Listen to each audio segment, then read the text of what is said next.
Hello अस्सलाम वालेकुम and welcome back with another reaction video. कैसे हैं आप सब लोग? उम्मीद करती हूँ बिल्कुल खैरियत से होंगे।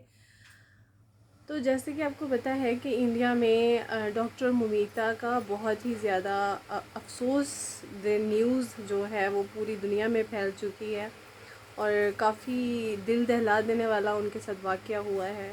हम भी बहुत ज़्यादा अफसरदा हैं और उनके लिए प्रे कर सकते हैं कि अब वो उस दुनिया में नहीं हैं, लेकिन उनके लिए हम सब अपनी प्रे ज़रूर कर सकते हैं। ठीक है, उस वक्त उस दिन वहाँ पे क्या हुआ था ये आज हम देखना चाह रहे हैं और ये सब केस डिटेल्स हैं। एग्जैक्टली वहाँ पे क्या हुआ वो तो ऊपर वाला ही जानता है और वो जानती है कि वहाँ पे क्या हुआ। लेकिन वीडियो को हम स्टार्ट करते हैं और जानने की कोशिश करते हैं कि एक्चुअली उस दिन हुआ क्या। 9 अगस्त 2024 की सुबह के तकरीबन 10 बजे का समय था। कोलकाता के आरजी कर मेडिकल कॉलेज हॉस्पिटल से एक फोन कॉल आया। फोन कॉल उठाने वाले व्यक्ति की आवाज में घबराहट साफ झलक रही थी। फोन के दूसरी तरफ से आवाज आई, क्या आप लेडी डॉक्टर के पिताजी बात कर रहे हैं? तब उन्होंने हाँ में जवाब दिया। इसके बाद सामने वाले की बात सुनकर उस पिता के पैरों तले से जमीन खिसक गई। उसने कहा, जितनी जल्दी हो सके आप अस्पताल पहुंचिए, आपकी बेटी की तबीयत बहुत ज्यादा खराब है। पिता को इस खबर पर यकीन नहीं हुआ। उनकी बेटी जो एक समर्पित डॉक्टर थी, रात में बिल्कुल ठीक थी। अचानक से उसे ऐसा क्या हो गया? वह कुछ पूछ पाते इससे पहले ही फोन कट गया। पिता ने घबराहट में दोबारा फोन कॉल किया और लड़खड़ाती हुई आवाज में पूछा, मेरी बेटी को क्या हुआ है? उधर से जवाब मिला, साहब आपकी बेटी ने अपनी जीवन लीला समाप्त कर ली है। यह शब्द सुनते ही पिता की आंखों में आंसू उमड़ आए। उनकी बेटी जो हमेशा मुस्कुराती रहती थी, जिसने हर दिन न जाने कितने मरीजों को नया जीवन दिया, वह अब इस दुनिया में नहीं रही। बेटी की खबर सुनते ही माँ भी फूट फूट कर रोने लगी।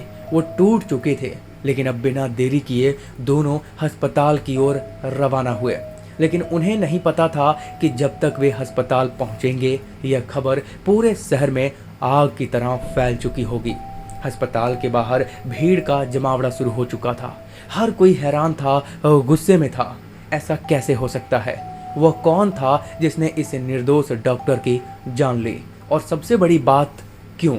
इस बीच न केवल डॉक्टर और नर्सें बल्कि आम जनता भी सड़कों पर उतर आई। हर किसी की एक ही मांग थी, सीबीआई जांच और जस्टिस। इस घटना ने इंसानियत को शर्मसार कर दिया था। जिसने भी इस खबर को सुना वह हक्का बक्का रह गया। कहानी यहीं खत्म नहीं होती है, यह तो बस शुरुआत है। इस दर्दनाक घटना के पीछे छिपा सच क्या है? कौन है इस बर्बरता का जिम्मेदार और क्यों? इन सवालों के जवाब जानने के लिए हमें इस रहस्य की तह तक जाना होगा। आज की सच्ची घटना आरजी कर मेडिकल कॉलेज की है। एक ऐसी सच्ची घटना जिसने पूरे देश को हिला कर रख दिया। बिल्कुल ऐसे यह कहानी कोलकाता की है, जहां एक बेहद मेधावी और समर्पित महिला डॉक्टर जो चेस्ट मेडिसिन विभाग की पोस्ट ग्रेजुएट छात्रा थी और अपने पेशेवर जीवन में नई ऊंचाइयों को छू रही थी। यह महिला डॉक्टर जिसने अपने जीवन के अंतिम क्षणों में अत्यधिक यातनाएं सही, एक साधारण परिवार से आई थी। बचपन से ही उसे शिक्षा का महत्व समझ में आ चुका था और उसने अपनी मेहनत और लगन से मेडिकल की पढ़ाई पूरी की। यह अपने माता पिता की उम्मीदों का केंद्र बिंदु बन चुकी थी और परिवार में पहली डॉक्टर बनने का गौरव हासिल कर रही थी। उसकी सफलता न केवल उसके परिवार के लिए गौरव की बात थी, बल्कि वह अपने समुदाय के लिए भी प्रेरणा बन चुकी थी। मेडिकल कॉलेज में उसने खुद को साबित करने के लिए कड़ी मेहनत की। उसे हमेशा से ही मरीजों की सेवा करने की प्रेरणा थी और उसने अपने परीक्षण के दौरान जूनियर्स और सीनियर्स के साथ मिलकर काम किया। वह हमेशा मुस्कुराते हुए मरीजों की देखभाल करती थी और अपने काम के प्रति समर्पित थी। लेकिन कोई नहीं जानता था कि एक दिन यही समर्पण उसे भयानक अंत की ओर ले जाएगा।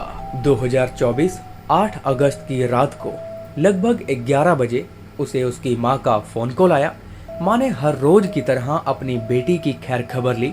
डॉक्टर ने फिर मुस्कुराते हुए जवाब दिया, माँ मैं ठीक हूँ। उस समय वह मरीजों को देखने जा रही थी। यह उनका आखिरी संवाद था। माँ को यह संतोष था कि उनकी बेटी अपने काम में व्यस्त है और सुरक्षित है, लेकिन नियति कुछ और ही खेल खेल रही थी। रात 12 बजे के आसपास जब सभी लोग अपनी थकान मिटाने के लिए सोने की तैयारी कर रहे थे, डॉक्टर अपने 2 जूनियर सहयोगियों के साथ बैठकर हंसी मजाक के बीच खाना खाया। खाना खाने के बाद उन्होंने कहा कि वे काफ़ी थकी हुई हैं और अब सोने के लिए 4थी मंजिल पर स्थित सेमिनार हॉल में जा रही हैं। किसी ने सोचा भी नहीं था कि वह आखिरी बार होगा जब वह किसी के साथ मुस्कुराते हुए देखी गई। 9 अगस्त की सुबह जब उसके पिता को वो भयानक फ़ोन कॉल आया तो उन्होंने इस बात की जानकारी अपनी पत्नी को दी और दोनों ही घबराए हुए अस्पताल की ओर भागे। और जब वे अस्पताल पहुंचे तो वहां का दृश्य किसी नाइटमेयर से कम नहीं था। अस्पताल के गलियारों में अफरा तफरी का माहौल था। डॉक्टर का शरीर अर्धनग्न अवस्था में खून से लथपथ और जख्मों से भरा पड़ा था। डॉक्टर के शरीर पर जगह जगह चोट के निशान पाए गए और उनकी गर्दन की हड्डी टूटी हुई थी। आंखों, मुंह और निजी अंगों से खून बह रहा था। यह कोई साधारण मौत नहीं थी, बल्कि बर्बरता की सारी हदें पार की जा चुकी थी। बेटी की हालत को देखकर पिता और माँ दोनों टूट जाते हैं और अब कहने सुनने को कोई शब्द ही नहीं बचता। इस भयानक घटना की खबर ने पूरे अस्पताल के सभी डॉक्टरों, नर्सों और कर्मचारियों को हिलाकर रख दिया। जैसे ही यह खबर अस्पताल से बाहर निकली तो सोशल मीडिया पर आग की तरह फैलने लगी और पूरे शहर में गुस्से की लहर दौड़ गई।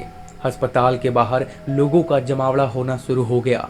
डॉक्टरों और नर्सों ने धरना प्रदर्शन शुरू कर दिया। लोगों की बस एक ही मांग थी, न्याय। दोषियों को सख्त से सख्त सजा देना। बढ़ते दबाव के चलते इस मामले की जांच बहुत तेजी से शुरू हुई। जांच अधिकारियों ने मामले की जांच शुरू की, लेकिन शुरुआत में अस्पताल प्रशासन ने इसे एक हत्या के रूप में पेश करने की कोशिश की थी। हालांकि घटनास्थल की स्थिति, महिला डॉक्टर के शरीर पर गहरे घाव और उसकी टूटी हुई गर्दन की हड्डी, यह सभी संकेत देते थे कि यह मामला साधारण तो बिल्कुल भी नहीं है, जो कि पोस्टमार्टम की रिपोर्ट ने साबित कर ही दिया था। जैसे जैसे मामला आगे बढ़ा, राजनीतिक नेताओं और सामाजिक संगठनों ने भी इस मामले पर दुख जताया। यह घटना केवल एक परिवार का दर्द नहीं, बल्कि पूरे समाज का सवाल बन गई थी। ममता बनर्जी की सरकार भी इस मामले को लेकर दबाव में आ गई थी। खैर, जांच के दौरान सेमिनार हॉल के पास के सीसीटीवी फुटेज खंगाले गए। इसमें कुछ संदिग्ध गतिविधियां देखी गई। जांच के दौरान संजय राय नामक एक व्यक्ति सामने आया, जो पुलिस कल्याण बोर्ड में सहायक के रूप में कार्य करता था।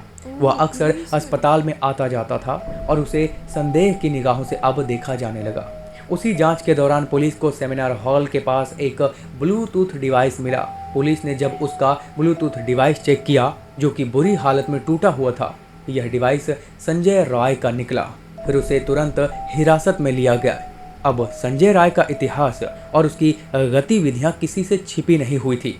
उसने कई शादियां की थी और हर बार जब उसका मन भर जाता था तो वह अपनी पत्नी को छोड़ देता था।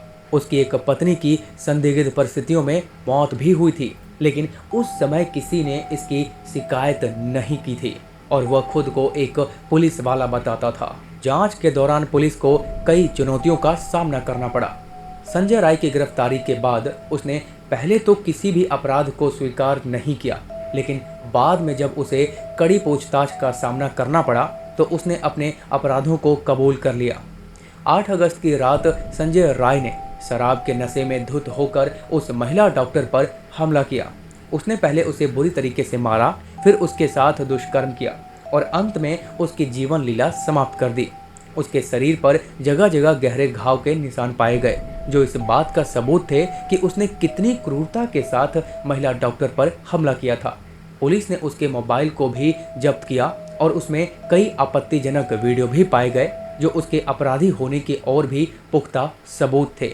फिर पुलिस ने संजय राय के खिलाफ भारतीय न्याय संहिता की धारा 64 और धारा 103 के तहत मामला दर्ज किया और सियालदह अदालत में उसे पेश किया, जहां पर उसे 23 अगस्त तक पुलिस रिमांड में रखे जाने की मंजूरी मिली।